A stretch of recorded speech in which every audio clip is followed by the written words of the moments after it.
Assalamualaikum warahmatullahi wabarakatuh. Apa kabar kawan-kawan semua? Jumpa lagi di channel Ngobrol, masih bersama Mas Ayung. Yang kangen sama Mas Pi, tenang aja, ntar Mas Pi datang. Nih kali ini aku masih nemenin Mas Ayung. Gitu ya. Mas Ayung mau cerita apa nih Mas Ayung nih? Ada Oke. harus. Mas Ayung mau kawannya makan dulu. Oke, nyapa kawan-kawan dulu Mas Ayung. Oke. Saya tak Udah minum kopi. pembukanya ya. Iya. Baik, Mas Labib, aku tanya apa kawan-kawan dulu. Assalamualaikum warahmatullahi wabarakatuh. Waalaikumsalam. Bismillahirrahmanirrahim. Apa kabar kawan-kawan ngobrol semua? Semoga semua dalam keadaan baik, sehat, Amin. dan selalu bahagia kapanpun dan dimanapun saatnya. Kembali jumpa dengan kami berdua. Ada Mas Labib di sini, ada Ayung di sini, Mas Biru nanti juga bakalan datang ya, Iya. katanya Mas Labib. Nah, kita lagi-lagi mau nemenin kawan-kawan di channel ngobrolin yang horor-horor ya, Bib. Insya Allah. Selamat datang juga buat teman-teman yang baru Yang baru datang mendingin channel Ngobrol. Ya, inilah kami apa adanya. Kita ngobrolin yang horor-horor, walaupun biasanya nggak horor banget, malah sama sekali nggak horor gitu loh. Iya. Tapi yang penting niatnya buat menghibur aja. Tapi alhamdulillah ditungguin Mas Ayung. Ya ada yang menunggu, ada yang enggak juga ada, Bib. Oke, ini langsung ke cerita ya, Bib. Jadi cerita ini terjadi belum lama sebenarnya, Bib.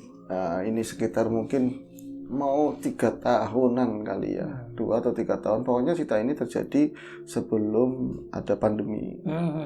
Jadi saat itu geliat ekonomi masih berjalan seperti biasa. Ya turun naik itu wajar, tapi kan nggak kayak kemarin sempat itu benar-benar anjlok langsung ya. Iya, dunia usaha, bahkan pertanian, semuanya itu kena dampak semua. Termasuk yang menceritakan kisah ini yaitu Ibu Sri. Yang menceritakan kisah ini adalah Ibu Sri, nama samaran. Oke, pastinya. Iya, ini menceritakan tentang gejolak sesuatu yang dialami beliau itu di keluarganya, begitu ya. Ibu Sri itu punya suami namanya Pak Tony. Mereka usahanya di Jakarta. Lagi-lagi masih seputar sini, mereka itu orang Tegal, Bib. Jadi seperti Tegal Kulon umumnya sebelah sana ya, Tegal Lor itu banyak kan usahanya kan warteg, wira swasta lah, dagang begitu. Itu udah lama dijalanin usaha tersebut, turun temurun dari keluarga. Memang putarannya itu juga itu. Kalau nggak warteg nasi goreng, terus nanti apa pecel lele, ya seperti itu, tetap masih di bisnis kuliner. Semua berjalan lancar, bahkan bisa dibilang dari awal mereka mendirikan warteg yang baru waktu itu ya, masih di daerah kalau nggak salah dengar waktu itu ya, masih di daerah Bekasi sebenarnya. Jadi perbatasan Jakarta Timur begitu. Nah, ini awalnya itu biasa aja, semua berjalan lancar. Bahkan dari warteg yang baru itu baru berjalan antara mau 2 tahun, alhamdulillah kata Bu Sri, saya itu bisa ada tanah di kampung begitu ya, bisa bangun rumah. Setahun ya kan, rumah yang sangat layak huni bisa dibilang gitu. Makanya kan kadang dulu pernah diliput di acara TV orang-orang warteg, maaf ini ya, ini buka-buka orang-orang warteg itu di sana kadang ada yang wartegnya itu di atas selokan, ya kumuh bisa dibilang begitu.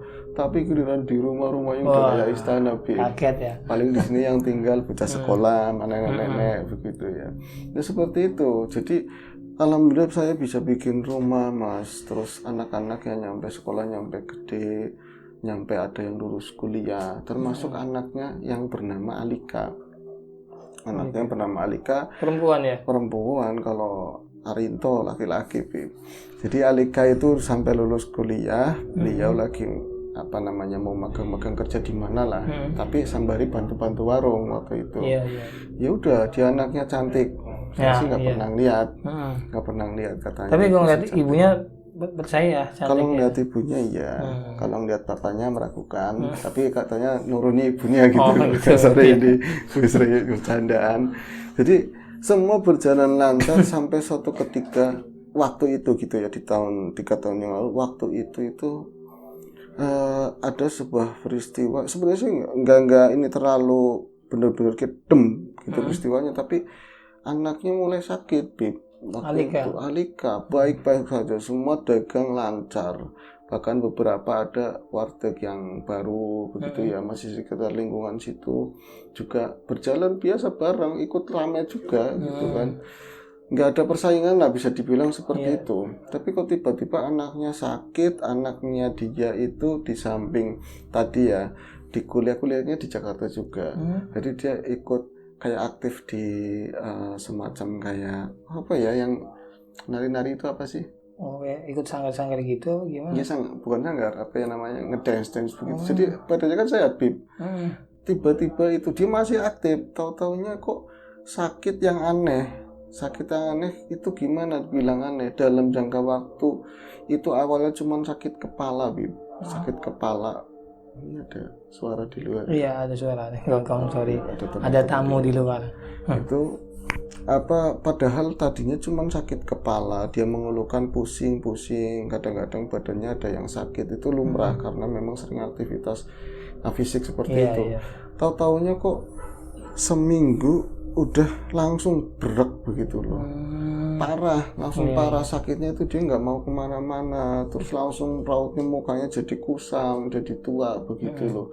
Kok ini begini? Kan ngomong sama suaminya, Pak ini bocah sebenarnya sakit apa? Loh, kamu udah diperiksain apa belum? Ada kan suami lebih begitu ya. Dia bukan nggak perhatian tapi lebih fokus ke jualan, udah capek atau apa. Udah Pak, udah berapa kali ke dokter ini spesialis, udah semuanya. Jadi bingung Bib, sakitnya apa? Kalau diagnosa dokter ya sakit biasa. Jadi dia ya karena anak perempuan kadang-kadang sering mainan gadget sampai malam terus ada gejala vertigo dan lain-lain, kepalanya pusing. Terus kalau yang di lambung setelah makan, dokter seperti itu ngasih obatnya seperti itu. Tapi kok kata Bu Sri, aku itu ya Mas punya tetangga, punya saudara ya banyak yang ngalamin sakit-sakit kayak gitu, tapi ya biasa aja. Nanti kalau perobatan, kalau mereka rajin ya cepat sembuh. Terus wajah-wajahnya ya lumrah orang meriang gimana. Kalau anak saya bisa langsung tua Bib, langsung tua. Jadi kayak kulitnya itu mengering-mengering gitu loh, mengering-mengering, menua, terus suaranya kayak paro-paro makin hilang. Jadi dia dulu ingat kalau Mbak Buyutnya suka makan tape ketan, airnya tape ketan. Itu sering dikonsumsi terus, itu kan serak-serak kurang ini ya, ada ragi sih Bib. Ini lama-lama suaranya hilang, itu mirip seperti mbak saya. Oh kayak gitu ya Bu. Iya, suaranya makin hilang. Terus saya berobat lagi, nyampe apa yang diperoleh dari warung sama tabungan, berobat lagi ke rumah sakit kemana aja, tetap aja secara medis nggak ada perbaikan lah.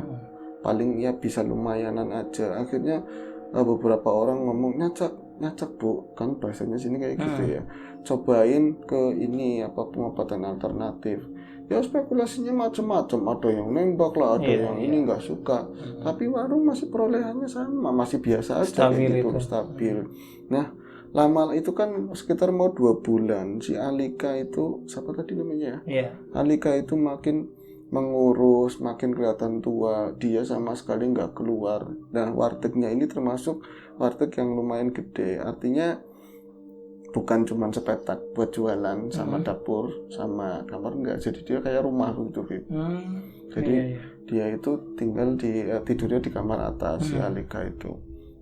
Jadi makin kesana akhirnya berdampak juga yang di depan gitu loh perolehannya ya, karena memang duitnya banyak dikeluarin untuk pengobatan. Habis buat itu aja. Ya terus tadinya kalau ada orang sakit di rumah rasanya kayak apa sih Bib? Pasti kan pikiran orang tua kita jualan pikirannya nggak fresh, banyak yang pikiran macam-macam kan, pembawanya beda, ke bawah suasana juga. Ke bawah suasana itu makin menurun. Kadang-kadang pelanggan yang udah benar-benar setia, yang udah biasa ke situ nanyain, Pak ada masalah apa sih Pak? Dengan kayaknya nanya sama Pak Tony, kok kayak rada murung, nggak kayak biasanya itu sering ceria. Nggak fresh, nggak ini ya. Enggak Mas, cerita aja kalau mau cerita. Itu kadang diceritain sama yang dia percaya begitu, kalau anak saya lagi sakit begini kayak gitu. Ini makin lama banyak yang dikeluarin buat berobat juga. Kalau berobat buat dokter katanya nggak seberapa Bib. Maksudnya masih kejangkau. Kelihatan lah. Iya, tapi yang alternatif ini, beli minyak ini, ada yang datang diantarin sama saudara yang sama-sama dari Tegal, orang sini beli ini beli itu, ya udah semacam itu dok perputarannya, tapi nggak ada kesembuhan sama sekali, kayak gitu loh. Dan makin lama si Alika itu tambah semakin parah. Yang nyebelin lagi katanya Bu Sri, ini akhirnya toh si pendapatan warung pun sama sekali berkurang jauh sekali Mas. Soalnya apa? Kita nggak bisa menyembunyikan lagi sakitnya anak saya. Loh Bu, kan dia kan tidurnya di atas. Ya di atas, ya di atas belakang. Loh gimana? Makin lama bukan cuma si Alika itu makin kurus, makin menua, tapi badannya ngeluarin bau, Bib. Jadi bau macam bau busuk kayak gitu Iya, loh, iya. semacam bau busuk itu. Terus baunya kadang-kadang sampai seolah-olah nyampe ke ini loh, Iya, ke kayak orang ada ke makan. warung gitu. Iya, jadi orang-orang itu kadang lagi makan, Bu, ada mambu tikus apa, bau tikus apa, tikus mati atau apa. Mereka kadang celingukan. Tadinya 1-2 kali bisa oh iya Pak, namanya dekat-dekat sungai, ya lumrah Iya, gitu kan. Lama-kelamaan juga orang-orang kan makin kok nggak hilang-hilang, malas makan ke situ, Bib. jadi berkurang ya pelanggan. Iya. Nah, Pak Tony itu muter-muter nyariin apa namanya nyari obat buat kesembuhannya Anita, dari yang medis iya sama yang tadi alternatif. Baru dia ingat, oh iya aku punya kenalan yang namanya Agus begitu loh. Nah Agus ini sama-sama pengusaha warteg juga, tapi dulu kawan sekolah begitu. Coba aku nanyain Agus. Nah dari saat dia setelah menelepon Agus ada ketemuan, itu dikenalin sama seseorang yang namanya Kang Jen, bisa dibilang lah Najainuri atau siapa dia nyebutnya Kang Jen. Itu samaran atau enggak tahu, Bu Sri ngomongnya dikenalin sama Kang Jen, suami saya. Itu akhirnya Kang Jen, karena memang dia itu apa ya, aku nggak pernah lihat katanya si Bu Sri, itu ketemu aja di warung, dibawa sama si Agus, sama Pak Agus ke warung. Ternyata itu familiar, kata si Bu Sri. Iya, itu orang ini sering makan di warung loh. Lepas kenalan kan, dipanggil ibunya lagi masak kan di belakang, Bib. Bu, ini anak tamu, Bu. Iya Pak, sebentar, ini lagi nerusin goreng. Pas keluar, ini Bu, kenalin temannya Pak Agus begitu.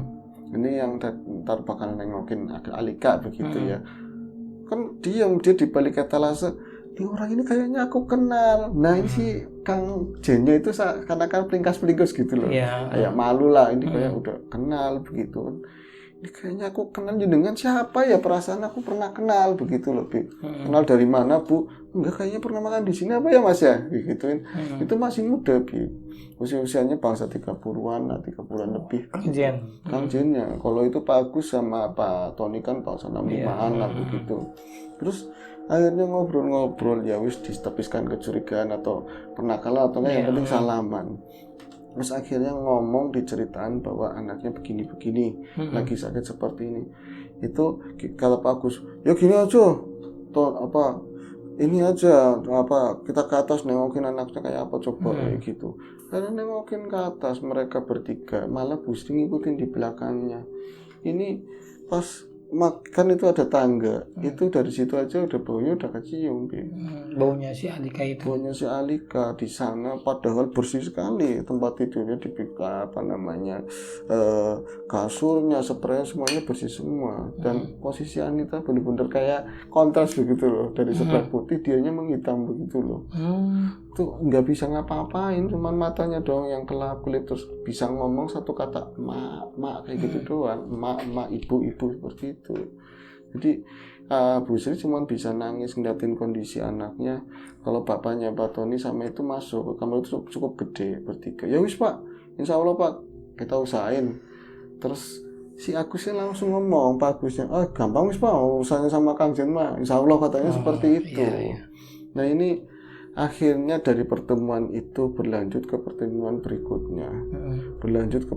berikutnya lagi. Ada yang diminta memang untuk prosesi penyembuhannya anaknya. Jadi menurut Kang Jen, ini memang ada serangan, ada serangan ditunjukkan buat warung tersebut dari sesama pedagang.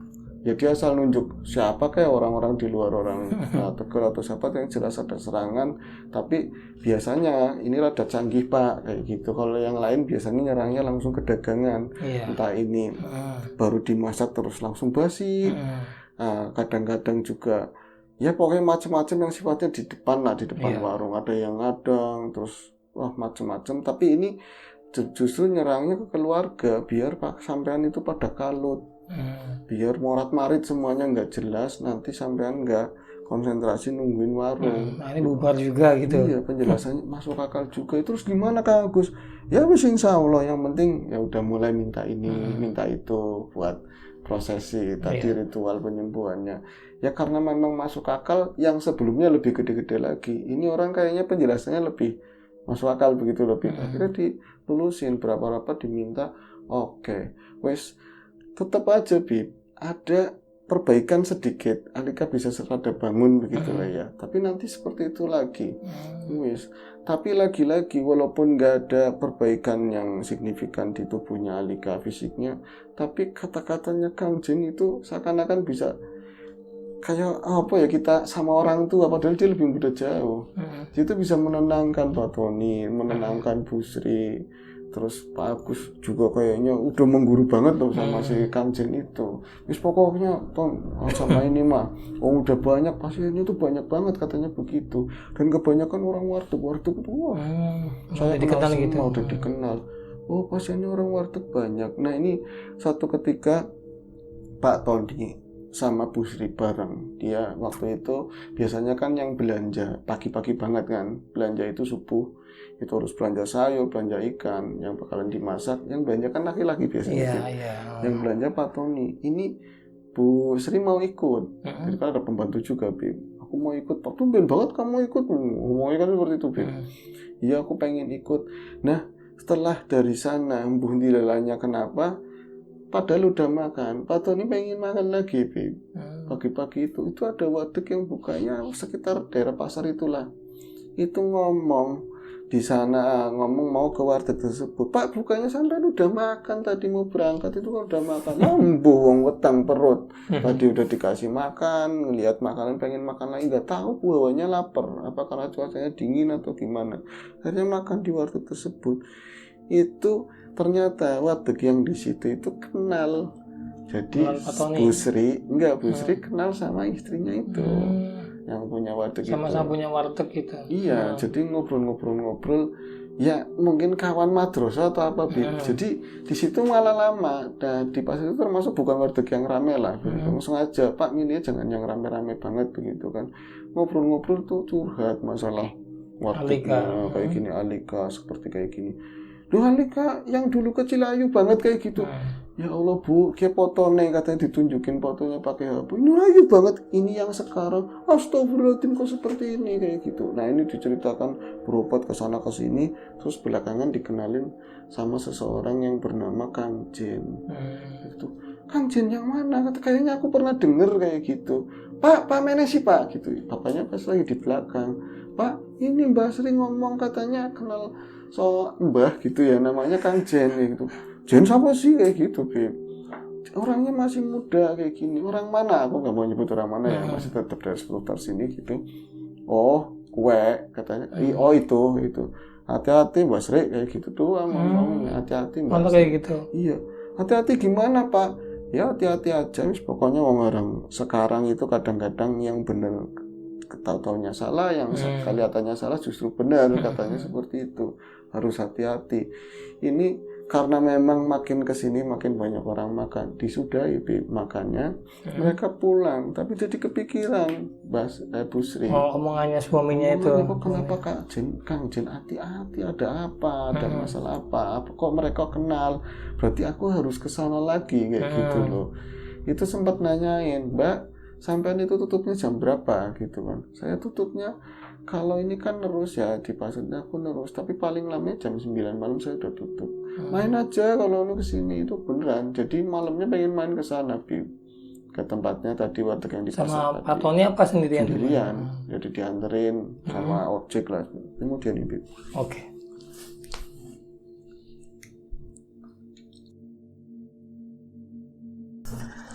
Oke lanjut. Berarti akhirnya Mbak Sri ke tempatnya itu, ke temennya itu tadi. Terus gimana akhirnya infonya?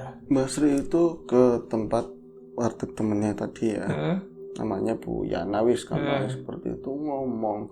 Bu, ya Allah kemarin saya mau ngomong seadanya ya. Saya tetap takut gitu kan. Namanya banyak orang pasar. Terus siapa tahu ada yang kenal sama Kang Jen gitu. Itu orang gak bener katanya. Emang kalau dibilang masalah sakti, saya nyaksin sendiri.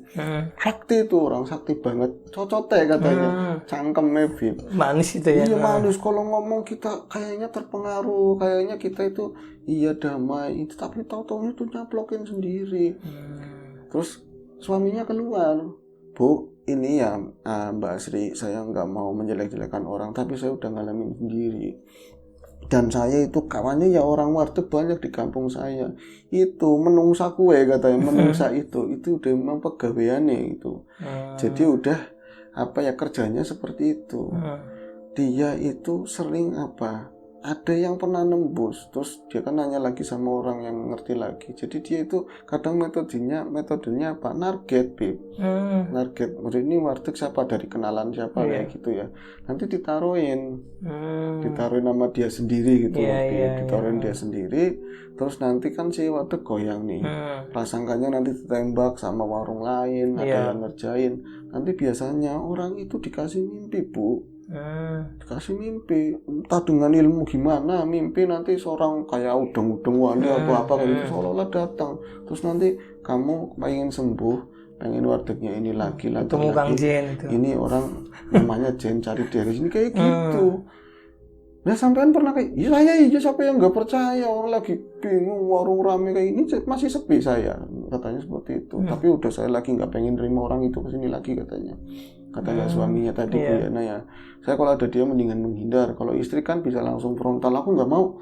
Sampai sana aja nggak. Kalau nemuin saya suami saya aja kayak gitu. Kalau saya kan nggak bisa begitu, mendingan saya menghindar. Itu saya dimimpiin. Pas di sini waduh ini baru matang ketes katanya, matang udah baru matang panas kok bisa lembek benyek begitu loh. Lalu gitu. Ada belatung segala macam.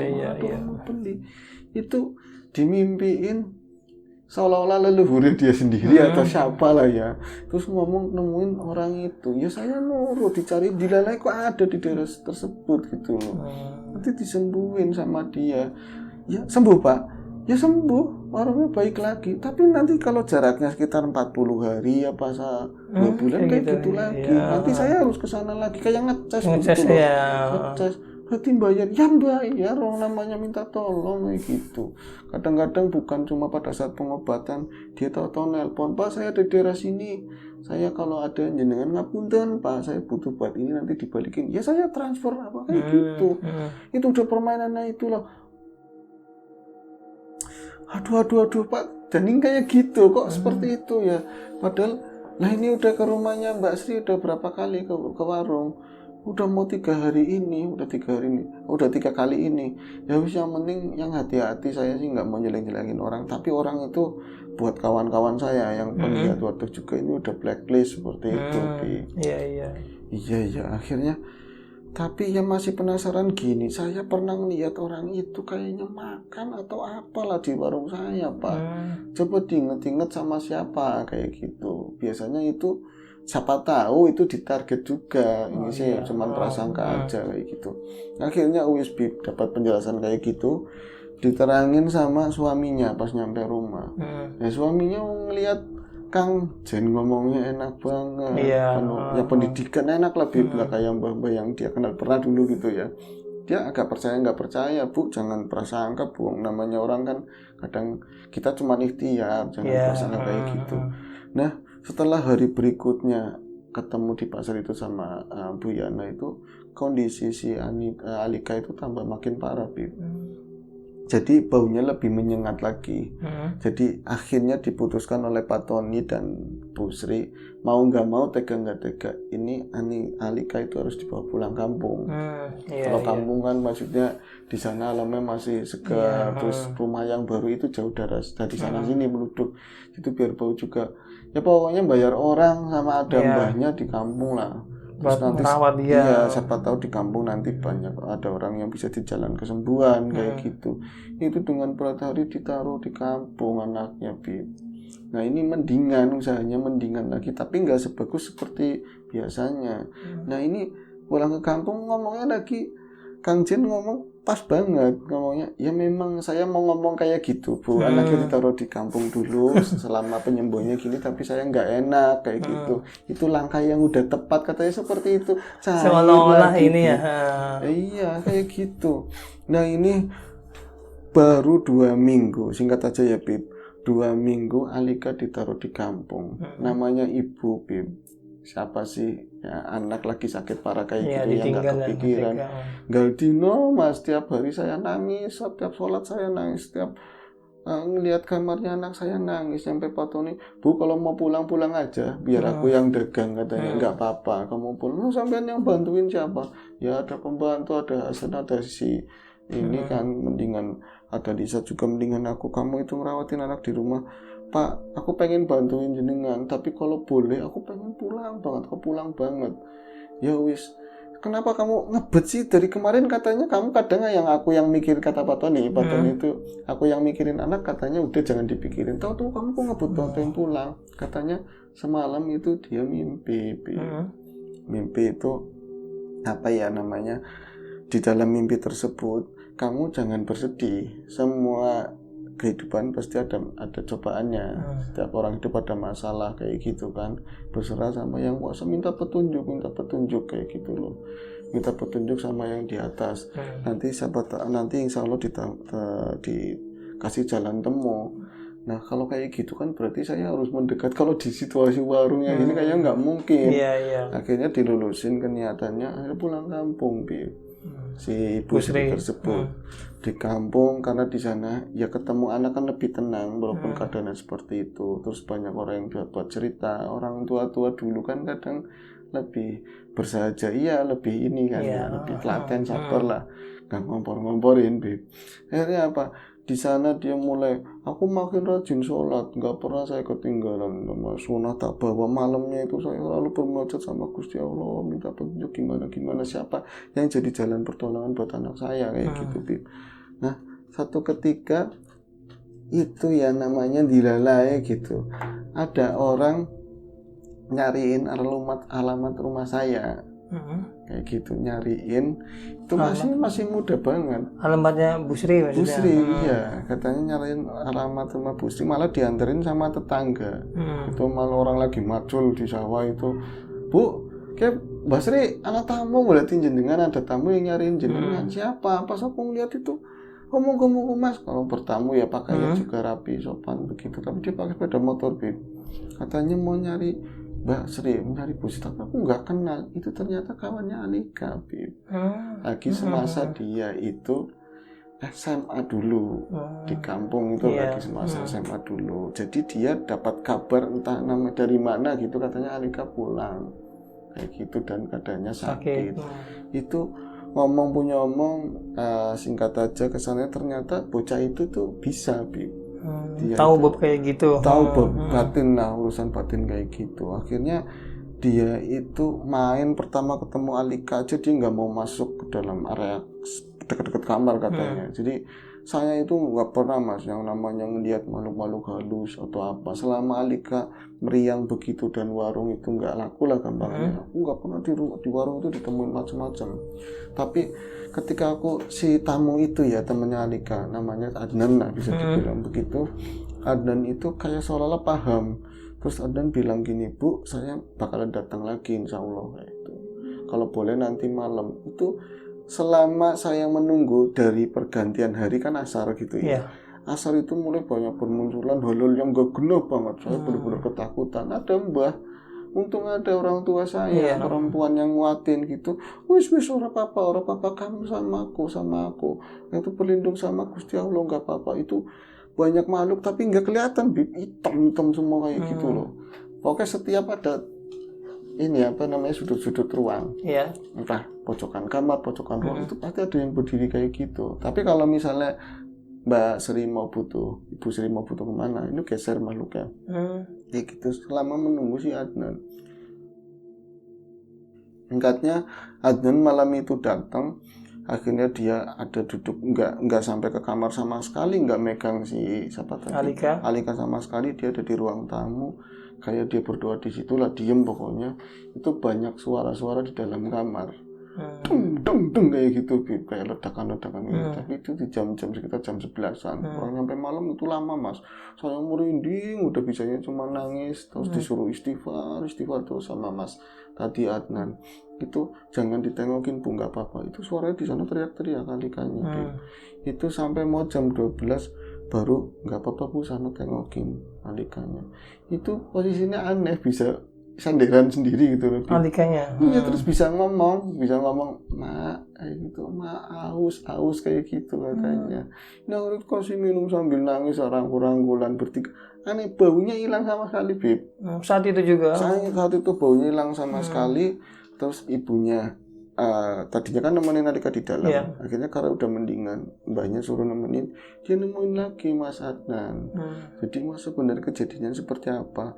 Ya Bu, yang penting udah selesai, nggak usah dipanjang-panjang. Enggak, soalnya saya dapat cerita dari teman saya itu waktu di Jakarta, katanya ada seorang ini yang namanya ini Kangjen gitu itu ya. maksudnya. Iya, maksudnya dia pelakunya itu. Ya kalau udah tahu ya sudah. Nah, orang berhak buat ngelakuin salah, ya kita doain aja biar dia nggak kayak gitu lagi.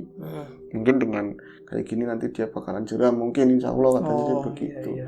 Jadi kata si Alika, kemariannya ini udah selesai, sembuh berangsur sembuh. Ngomong sama ibunya pada saat di kampung itu, Adnan itu pernah datang ke situ. Siapa namanya? Kangjen. Itu entah dapat alamat dari siapa, nggak tahu. Itu bisa dapat alamat yang di kampung. Terus mertamu, mbahnya membenarkan. Tapi dari kemarin namanya orang tua ya, ngomongin jajan-jajan, nggak ngerti itu siapa. Oh iya, wingi-wingi kan wong teka, tapi tak tinggal buri, tapi aku tak tinggal ke belakang. Kirain namanya katanya temennya mau nengokin, ya wis aku bikin air. Itu Alika ngomong bahwa ketika dia nggak bisa ngomong sama sekali itu, Jen itu datang, Kang Jen itu datang. Itu ngadet-ngadet di bawah sono. Saya ngomong dia, kamu itu ya, aku tuh merhatiin kamu dari lama sekali katanya Bu. Kamu itu nanti bakalan jadi istri aku. Jadi kamu nanti orang tuamu pasti boleh. Kamu pengen sembuh, syaratnya harus kawin sama aku. Kata Kang Jen itu. Siapa orang bau kayak kamu bakalan ada yang mau. Nanti kamu tak kawin sama aku, syaratnya begitu. Nanti kalau udah dikawin sama aku, nanti kamu sembuh cantik lagi. Kamu mau ngelawan, ya nggak bisa. Nanti kamu tak bikin semua sama aku kayak gitu. Digituin, itu ngomong. Jadi kalau Alika cuma mendelik doang. Jadi pas orang tuanya pulang emang nggak bisa ngomong, mau laporan apa? Setelah bisa ngomong tuh seperti itu. Ini akhirnya mereka bisa sembuh. Alika bisa sembuh. Sekarang Alika udah kerja. Udah sehat normal semua. Udah sehat semua. Dan untuk Kang Jen itu setelah kayak ketahuan gitu nggak pernah kelihatan lagi, nggak berani muncul di itu aja ceritanya.